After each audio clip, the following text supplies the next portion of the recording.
So this is scene 12, and at the start of the scene, you see Joseph carrying Petra on her shoulders, like we did, from the corner to the middle of the stage. And basically, Joseph has been following them, and when they went to sleep, he like kind of stole Petra and picked her up.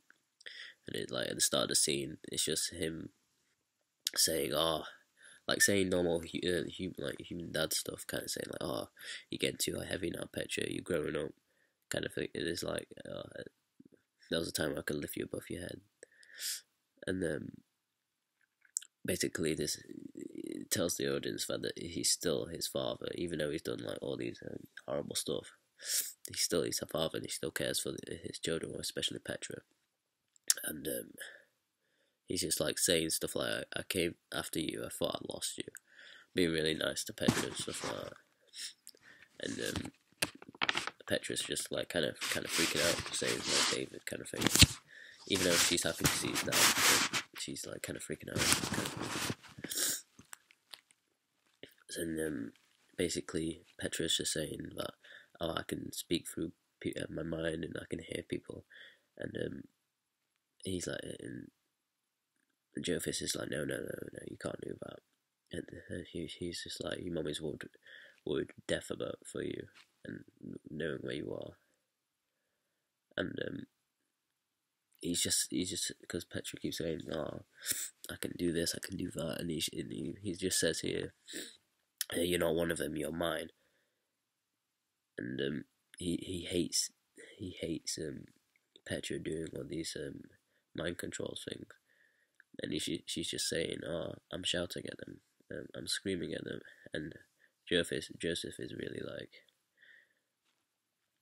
like, stop it, like really getting worked up about it. And he's just saying that you can't. I'm your daughter. You can't do this stuff. I love you, kind of thing. Come back, and I want come back home. And then after that, you hear all these people just say Petra, Petra, and this is on the right hand side stage where all the group, all the people from the scene last time are all on the right hand side shouting Petra, and then after when they shout like Petra for like 2 seconds or 3 seconds, they rush on stage with David leading, and then they have all different spots where they could stand where they stand. And basically, we told the people who weren't doing anything to still act, kind of thing. Like, show emotion on your face, like react to what's happening on stage. Don't just say, "Oh, my part's over," blah blah blah. You have to do stuff, kind of thing, and be your character. And this bit is just David and Joseph just saying, "You can't stop us," and kind of thing. She's got the like biggest power of all of us, and then Petra's just saying, I can't come back, Dad," kind of thing. And then David's just, "I used to be your son. A minute ago, Petra was your daughter, and now you can't even touch her. You can't even look at her." And that's the point where Joseph just looks at them. And I thought this was a really good moment of the scene where we directed. It was just, you just saw him. You just looked at all of them. And just like, no emotion on his head, just like kind of sighed and just turned around slowly and just walked without saying anything, without like having too much emotion on his face. And I felt that was a really heart-stopping moment. Just saying like, he's just lost his children, and he can't do anything about it.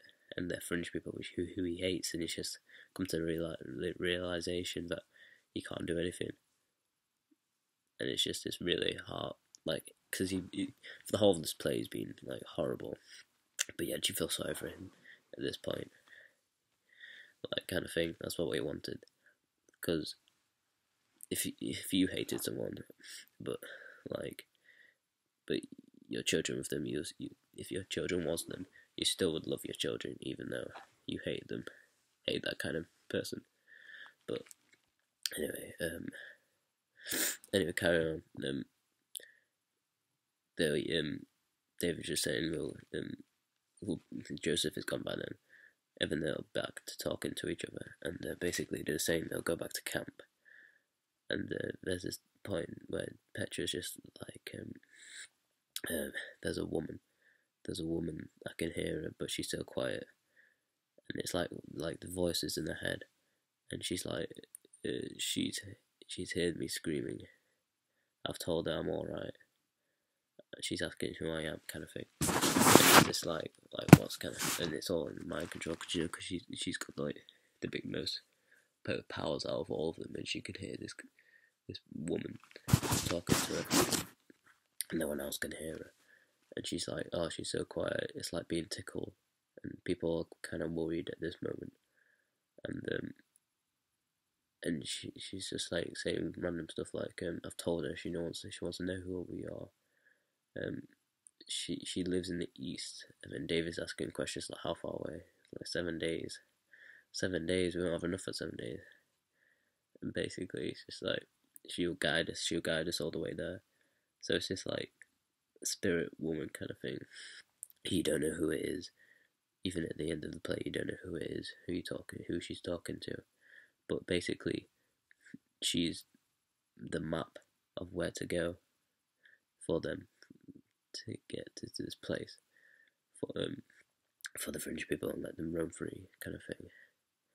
And it goes into this kind of speech where they'll come forward, kind of thing, and say these lines like, "On the city so bright as fast as we close our eyes," and they say the same lines, which is in the first scene, which unfortunately we took out, which was not a great thing we should have done.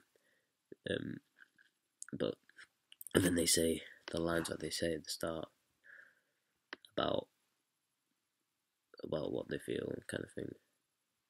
So, and then when they say the last line, which is the sounds of ourselves, they just drop heads down, finish, and then lights down, end of play.